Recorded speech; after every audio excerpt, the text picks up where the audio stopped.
수메르 경제에서 고전적인 모델을 보게 되면 템플이라고 하는 것은 사원, 절이지 절. 그게 기능을 했는데 뭐로 기능을 했냐면 행정적 당국으로.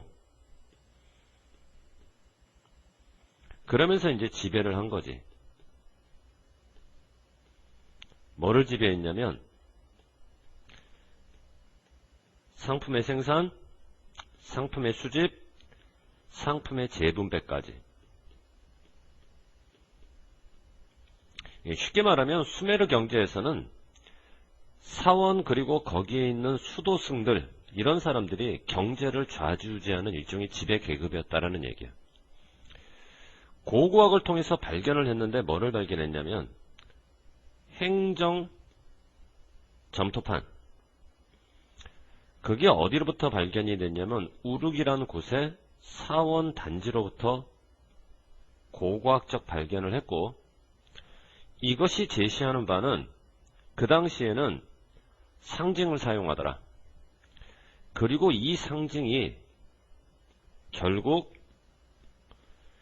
글자로 진화를 한 거지. 그러니까 여기서 말하는 상징이라고 하는 것은 다름 아닌 글자의 초기 형태라고 보면 돼. 사원단지에서 고고학적인 기록을 발견했는데 그게 바로 점토판. 점토판에서는 상징을 사용했는데 결국 거기서 글자가 진화를 했다. 따라서 상징이라고 하는 것은 글자의 초기 형태. 그게 뭘로 진화를 했나? 일종의 도구로 진화를 했지. 어떤 도구? 중앙 집권적 경제 지배의 도구. 글자가 왜 중앙 집권적 경제 지배의 도구가 됐을까? 그 당시에는 글자를 아는 사람도 있고 글자를 모르는 사람도 있을 거 아니야, 그지? 그러니까 글자를 아는 사람과 글자를 모르는 사람들을 서로 경제적으로 계약을 맺거나 합의에 이르거나 할 때 뭔가 기록을 남겨야 되잖아. 그 기록으로서 이 상징이 사용됐다는 의미야. 자, 어찌됐거나 그렇게 해서 고고학적인 증거, 어디서 나온 증거? 그 우룩식이 평범한 가정집 터에서 나온 고고학적 증거. 그 증거는 랩, 결여, 있었다 없었다? 없었어. 그러니까 고고학적 증거가 사원이나 절에서는 나왔는데 일반 가정집에서는 안 나왔단 말이야. 그럼 고고학적 증거가 일반 가정집에서는 안 나왔으니까 분명하진 않지. 뭐가 분명하진 않나? 사원에 있는 승려나 스님들은 분명히 상징이라고 하는 초기 글자를 사용했지만 일반 가정집에 살고 있는 개인들도 그와 같은 체계를 이용했다는 것이 불분명한 거야? 했는지 안 했는지가 불분명한 거야?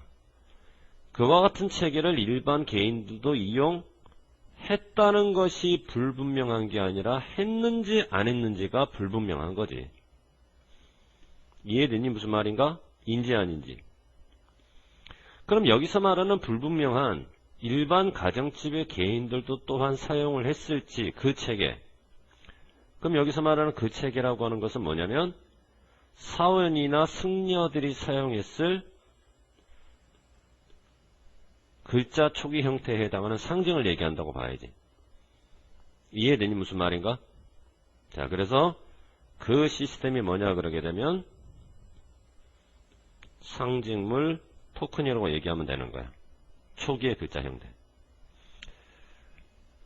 그러니까 이제 경제 부분에 있어서는 지배적 역할을 수행했던 사원과 승려는 분명히 글자 초기 형태인 상징을 사용했는데 그것이 고고학적 기록으로 발견이 됐는데 일반 가정집에서는 그와 같은 고고학적 기록이 발견이 안 됐기 때문에 일반적 개인들도 그와 같은 상징을 사용했는지 안 했는지는 불분명해. 어디서? 개인적인 합의에서. 그럼 여기서 말하는 이 개인적인 합의라고 하는 게 뭘까? 바로 경제활동에 있어서 계약을 얘기한다고 봐야지. 한쪽 사람이 가지고 있는 소 한 마리와 다른 한쪽 사람이 가지고 있는 밀을 서로 바꾸는 데 있어서의 계약적 합의, 뭐 그런 것들을 얘기하는 걸 거야. 그러니까 이 문제에 있어서는 대단히 불명료, 명확하지가 않은데 뭐가 명확하지가 않냐면 그 당시만 하더라도 literacy, 읽고 쓰는 능력. 그럼 여기서 말하는 읽고 쓰는 능력은 아까 말했던 그 상징, 토큰을 사용하는 능력이겠지. 이렇게 토큰을 사용하는 능력, 읽고 쓰는 능력이 얼마나 확산됐는지는 그 당시에는 불분명하다. 지배계급에 해당하는 사원이나 승려는 분명히 읽고 쓰는 능력이 있었는데, 즉 상징물, 토큰을 이용했는데 일반 가정집에서 일반적 대중들까지 과연 그랬느냐, 읽고 쓰는 능력이 있었느냐, 토큰, 즉 상징물을 이용하는 능력이 있었느냐는 모르겠는 거야. 그러다 보니까 말이야, 초기의 점토판에는 두 가지가 등장하는데, 하나는 상징물, 초기 글자라 그랬지? 또 하나는 글자가 아니라 그림 문자. 이 두 가지가 동시에 등장하는 거야. 이 두 가지가 동시에 등장할 수밖에 없는 이유는 상징물 초기 글자는 누구를 위해서? literate, 읽고 쓸 줄 아는 사람들을 위해서. 그러면은 초기 글자가 아니라 그림 문자는 왜 등장했을까? 점토판에. 난 literate, 읽고 쓸 줄 모르는 사람들을 위해서. 다시 말해서 읽고 쓸 줄 아는 사람과 읽고 쓸 줄 모르는 사람이 경제적인 계약을 통해서 합의에 도달하기 위해선 예컨대 일종의 계약서를 작성할 때 읽고 쓸 줄 아는 사람을 위해서는 초기 글자에 해당하는 상징물을 가지고 계약서를 작성하고, 읽고 쓸 줄 모르는 사람들은 대신에 그림 문자를 가지고 계약서를 작성하기 위해서 초기 점토판에는 두 가지가 다 등장하는 거지. 그거는 그렇게 두 가지를 동시에 사용해야만 mutual, 읽고 쓸 줄 아는 사람들과 읽고 쓸 줄 모르는 사람이 서로 계약의 내용을 이해할 수 있거든. 이해되니 무슨 말인가? 이해할 수 있거든. 지적이라는 얘기가 아니라 이해할 수 있는. 이거 조심해야 된다. intelligible. 그럴 필요성이 분명히 존재했지.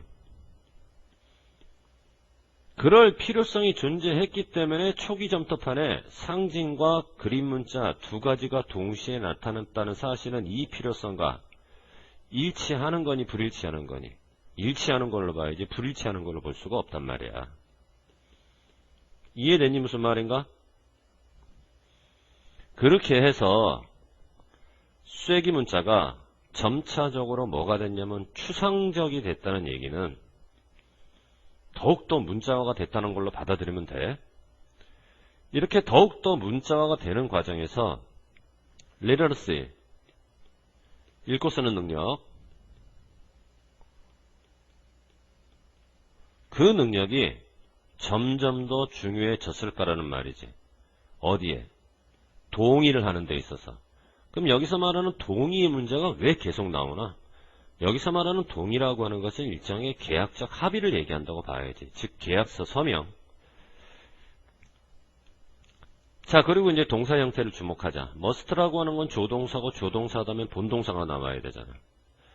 원형의 형태로 본동사가 나오느냐, have pp 형태로 본동사가 나오느냐. 즉 must라는 조동사는 똑같은데 본동사의 형태가 서로 다르잖아. 이거는 현재, 이거는 과거. 그리고 이때 must는 의무가 아니라 확신. 해야만 한다 그렇게 번역하면 안 되고, 현재 뭐뭐 하고 있음에 틀림없고,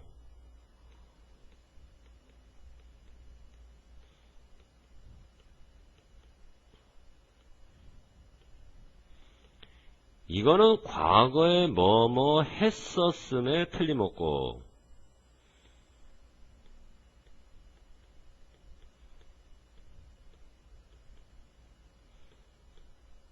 근데 이거는 지금 전체적으로 고대 수메르인들의 경제적인 문제를 다루는 과정에서의 글자의 역할을 설명하는 거니까 고대 경제라는 측면에서는 이거는 뭐 해부 PP를 안 갈 수가 없는 거지. 이해되었니? 자, 그래서 글자의 진화, 그림 문자에서 상징으로, 상징에서 글자로, 그거는 다 뭘 위한 거야? 경제적 합의 혹은 동의, 일종의 계약서 작성, 그지? 디센트는 의견의 불일치라서 여기서는 쓸 수 없고. 내용 굉장히 중요합니다. 초기 글자에 해당하는 상징과 그림 문자가 왜 초기 점토판에 동시에 등장했느냐? 읽고 쓸 줄 아는 사람과 읽고 쓸 줄 모르는 사람들이 mutually, 서로 intelligible, 이해 가능한 계약적 합의에 도달하기 위한 필요성 때문이었다. 경제적으로. 자, 통과합시다. 그 다음 페이지.